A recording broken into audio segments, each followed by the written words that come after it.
Hey there, Dale. Hey, how you doing? As good as I can be. It's Tuesday, things are shaping up, but I'm a little nervous about Friday. What's going on? Well, Friday we get another Fed meeting and we get to hear if they're going to raise rates or not. And I'm not excited for it because I think I know where it's headed. Yeah, well, we've talked about this, you and I, but just to kind of inform the viewers a little more, we do know that jobs numbers are coming out. We know that there's a couple other numbers coming on the economy, and Jerome Powell and his group of individuals Okay, will be. you didn't say that right. It's Jerome Powell and his clowns. Oh, sorry. I'm trying to be PC, Dale. Yeah, PC. I know, but I'm not. Um, Um, yeah, I think they're going to raise rates again. They are dead set and determined to curb inflation, regardless of all of the other problems it's causing for the economy. And yeah, it's really unfortunate. and it's nerve-wracking because the people who are suffering most is lower and middle classes. Yep. Consumer debt is at an all-time high. If you need to buy a car, if you have credit card debt, if any of those things, you are feeling the hurt right now. So it's kind of like a double-edged sword. It's like, well, let's save inflation so it's not as high and Americans consumers don't pay as much for eggs. Well, that would be great if gas prices weren't so high. That would be great if we didn't have all this other interest rate accumulation on all this other debt. Yep. So it's a mess. Keeping fingers and toes crossed that I'm wrong, and I really hope I am. That would be stellar. But let's shift gears. We have a credit education seminar coming Tuesday, September 5th. There is one factor that controls interest rates the most, and it's your credit score. So if you know somebody that has credit issues or they just want to learn more, please send them our way, and we'd be glad to assist them. And don't forget the first time homebuyer seminar on the 19th, always the third Tuesday of the month, 5 o'clock, Jackson office. And we will do online for those that need as well.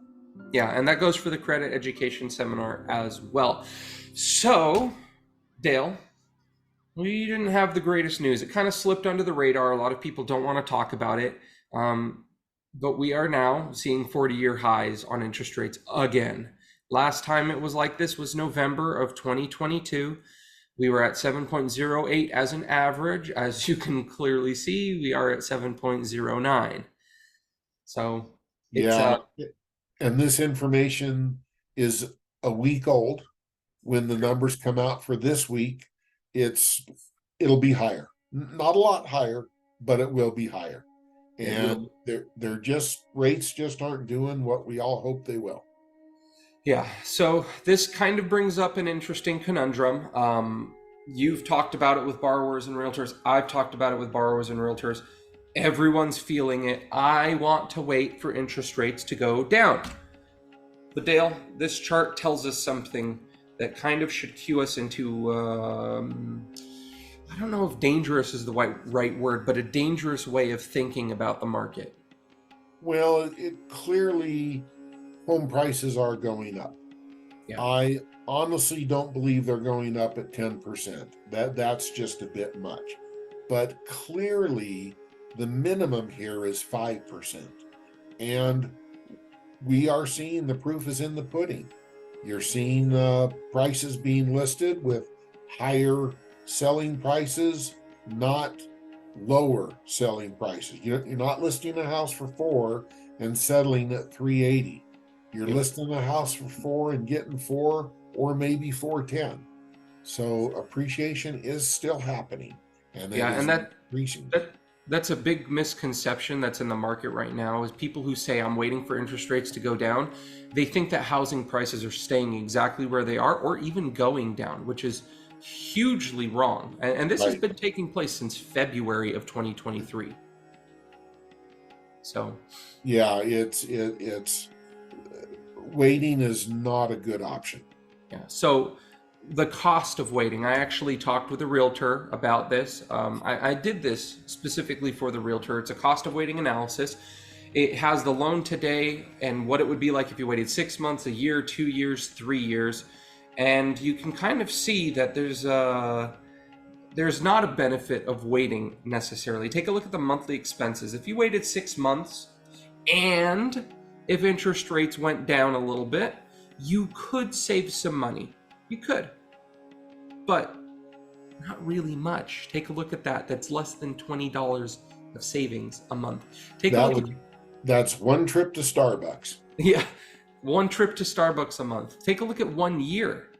Sure, you save a little bit more, but you missed out on the home of your dreams because you waited a year.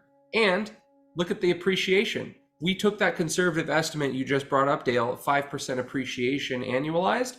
Well, now the house is worth more and you have to pay more. So imagine 2 years, imagine 3 years, and we're using that conservative estimate of 5% annualized pace. So yeah, the numbers just don't pencil out to wait. yeah. And if rates do get better while you own the house, we can talk to you about refinancing. Yeah. We've done refinancing for people where we turn their 30-year into a 20-year and make the same payment, cut years off. So waiting really is going to cost you. Yeah, and I want to ask you, because I always get this. It's the what if game. It's one of my least favorite games to play in the world. Well, Dale, what if interest rates, what if they go down in the next year? Like, I don't want to buy a house now because what if they go down? Well, and they could. I mean, quite frankly, we hope they will go down. However, as we've discussed many times, lower interest rates in and of themselves cause home prices to go up. Mm-hmm. Because if you're willing to have a $3,000 house payment, well, whether it's 2.5% or 6%. So if you were willing to spend $3,000 at 6, you're willing to spend more at 2.5, and it drives prices up when rates go down. So let me pose a what if game to wrap all of this up. What if interest rates don't go down? What if you miss out on that dream home? What if you were to buy now, and if interest rates do go down, fingers and toes crossed, in a year, what if you refinanced then? You have the house of your dreams, you don't have to compete with sales price when interest rates drop, and you already know that you can afford the payment, and you're just going to end up in a better situation when you go to refinance. Yep. What if that? And that's too many what ifs to gamble with. Exactly. So cost of waiting is real. Cost of waiting is there. If you or if you're a realtor or a buyer and you want a cost of waiting analysis just like this, specific to you and your situation, go ahead, give us a call, shoot us a text, email, carrier, pigeon, smokes, whatever you can dream of. We would be more than happy to do this for you. Absolutely. All right, Dale, that wraps it up. Hope you have a good one. You too.